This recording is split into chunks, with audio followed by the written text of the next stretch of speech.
am Renee's daughter from Little Village Homestead, and today we're going to be doing a short video clip on how to organize your sheets and perhaps fold them in a most professional and beautiful manner to where it can save room and space in your storage cupboards. So here I'm going to give you the quick introductory of my mother's sheet cabinet, which is an absolute disaster, and she's been begging me to fix it. So if you want to come on over here and join me at the cabinet, I will open it up so you can see how it looks. This, my friends, is her cabinet. It's a nightmare. A nightmare. Yeah, so it won't take long to organize it and fold the sheets how I usually fold them. And this also can be very educational for the little elderly women who have a lot of linens in their closets. And you know, elderly women, they're not very mobile, and such as my grandmother, her sheet cabinet is a disaster, and she just wads her stuff up and shoves it in there, knowing that I'm going to come over there and be neurotic and fix it for her. So we're going to end it right here. I'm going to get everything lined up, and we're going to organize this closet and fold the sheets all pretty and perfect and save on storage. And another fact is most people will put their sheets or blankets in a storage bag where you just suck the air out, and who has time to mess with that? I'm going to teach you today on how to do this and make it nice and pretty, and very proud of yourself that you can accomplish something so nice. So we're going to end it right here, and we'll be back, friends. Just stay posted and we'll get there. Hi friends, we are back, and I am now going to start to teach you how to fold and mate your sheets in the most storage saving and prettiest way possible. This is something that I've taught myself. I didn't get it passed on from my mom, which, you know, I'm in the process of teaching her. So here we're going to start. We've got our 2 pillowcases. We've got our flat sheet and our painted a rump fitted sheet. And you know, these are the most difficult things to fold. I'd rather mate a pair of baby socks all day long instead of fold one of these things. They're more of a headache than anything. But like I said, I'm going to teach you the most easiest possible way to fold them today, and the end result is going to be rewarding. So here we're going to start. I'm going to start by folding the pillowcases. Give them a good shake and just fold them like a typical pillowcase. I usually fold it, I take it and fold it in half, and then I fold it half again, so that would be thirds. Flatten her out. Move this mess. Pull up my sleeves because stuff's getting deep here. Flatten her out. And I usually just fold it again into smaller sections. Whatever works best for you. Just a simple little fold. It's not too big or bulky, and it's pretty thin and not stuffy. And then I'm gonna grab this one. That wasn't supposed to happen. And then give this one a good shake. Fold this one approximately the same possible way as the other one. And what makes it really nice is when you get your sheets out of the dryer or off the clothesline, which the clothesline is my favorite, you can always take a little dryer sheet, just one, and fold them and stuff the dryer sheet just somewhere amongst in there. So when you take your bundle of sheets and get them on your bed, it smells nice and fresh, no matter how long you've stored them in your sheet cabinet. That's another good idea. Here, I'm going to take the flat sheet, fold this one, fold it in half. I'm just going to spin it around and make sure all corners are even. I typically try to take it to where the sheet is folded from side to side as if your flat sheet was laying on your bed. instead of from head to foot, try to fold it side to side.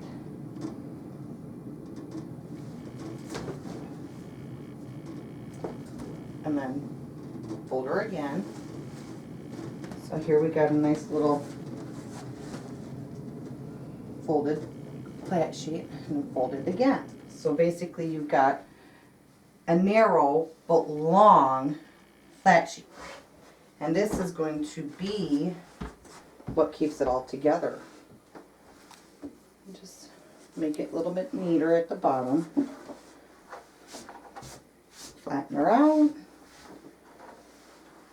And of course, if you want to take it to the next notch, you can always fold it in thirds.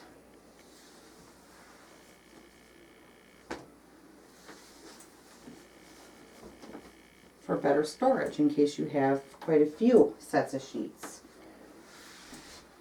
So we'll just do that because as soon as I'm done with this, we will give you and show you the end results of Renea's sheet cabinet, which you will be astonished on how many sets of sheets she has.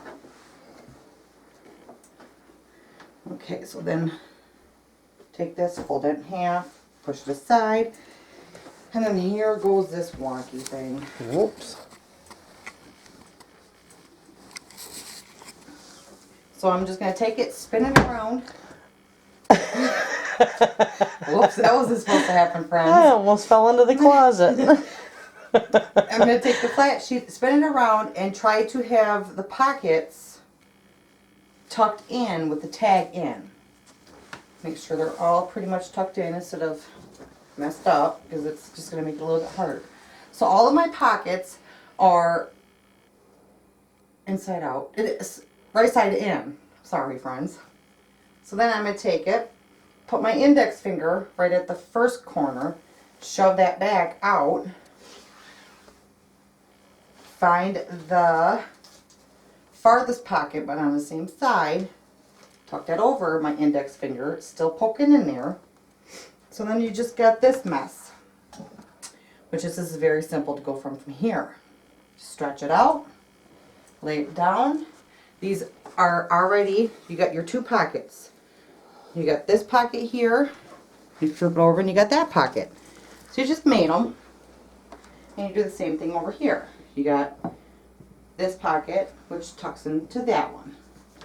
So now we have all pockets folded into another. Stretch it out. Sorry, my nose itches. So now I got my index fingers in each of the corners of the pockets. I'm going to touch them together, pinch them with my thumb and index finger, and fold it over. So now I've got the corner of every pocket on my index finger. And it's gonna look something like this. So I just take it,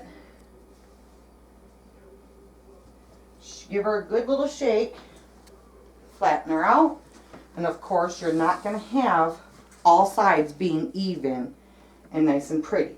So I just take the messed up side, fold it in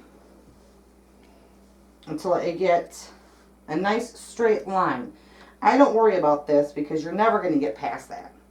I just make sure I have approximately equal widths over here, and if I don't, I just usually just tuck it in a little bit more. So my widths are pretty much the same. My length is pretty much the same. So now I'm going to take the neat side, fold it over that. So now we have a pretty neat folded fitted sheet. So what I'm going to do with that, this side of course, there's going to be a bulkier end on the two pieces. There's going to be a bulkier end because of the pockets of the fitted sheet. So I usually start with that. I take it and I just fold it as nice as possible. So here, it's nice and neat. We have our fitted sheet. Now, believe it or not, this is a queen size sheet. Surely doesn't look like it, but it's folded nice and neat and ready to be mated with everything else. So I just grab the two pillowcases. Now, you can always put more pillowcases in there to accommodate how many pillows you have on your bed. So therefore, I'm going to take this back, open her back up. This is the flat sheet. And I'm just going to set this. Leave about a good 4 or 5 inches out. And don't worry about the rest. So set that on top of that. Take your 4 or 5 inches of sheet, flat sheet, fold it over all of the rest of the sheets. You got your 2 pillowcases and you're fitted. Again, you can still put more than one set of pillowcases in here to accommodate your pillows on your bed. So we're going to fold, pretty much roll this in until we reach the end of our bundle. And there we have it. You have your whole set of sheets. Your pillowcases tucked in, you're fitted, and you're flat. Store them in your closet nice and neat, and I can guarantee you can get more than 2 sets, 3 sets, 4 sets, how many sets you have in there, instead of being wadded up. They will now be folded nice and neat. And we are finished doing this. Now we're going to pause the camera and go and show you the grand tour and the final surprise of Renea's sheet cabinet. We'll be right back. Okay friends, we're back, and here I've got my beautiful bundle of sheets. This is the pillowcase, the 2 pillowcases, the flat sheet, and the fitted sheet. All perfectly folded and bundled together. Again, you can always put more than 2 sets of pillowcases in to accommodate how many pillows you have on your bed, and they will still fit perfectly. So now that we got our bundle folded, we are going to go ahead and put it back in the linen cabinet, which this is going to be wonderful. It's a perfect idea to save space and storage and keep your linen closet clean, neat, and organized. And not to mention, when you have company coming at the last unexpected minute and you want clean sheets on your beds to accommodate them for staying the night, just run in your linen cabinet, grab out a bundle and whip it on your bed, and you're all set to go. Instead of rummaging through your laundry basket looking for pairs and mates, and so, you know, trying to make it look halfway decent for them. You've already got it together. So here we are. We're going to put it back in its rightful place, and we will show you the end result of organizing Renea's linen cabinet. And voila! Here is the end result. She's got 8 sets of sheets in here. You wouldn't believe it if it was just wadded up and thrown and tossed in there. It would look like a heaping mess. However, obviously, 8 sets of sheets. Now, 9. That's 9 different bed changes right there. And every time you pull your sheets out of the dryer or off the clothesline, fluff them up a little bit, fold them like that, you don't have to mess with it later. Thank you for watching our video, and I hope you enjoyed this. And I hope you learned something from it to where you can pass it down from generation to generation. On my end, I've passed it up generation to generation. And I'm still working on teaching my grandma how to organize and keep her linen cabinet as neat and orderly as this. And she just can't get it yet. And she's very, very eager to learn. So thank you again for watching, and I hope you enjoyed. You guys have a wonderful day.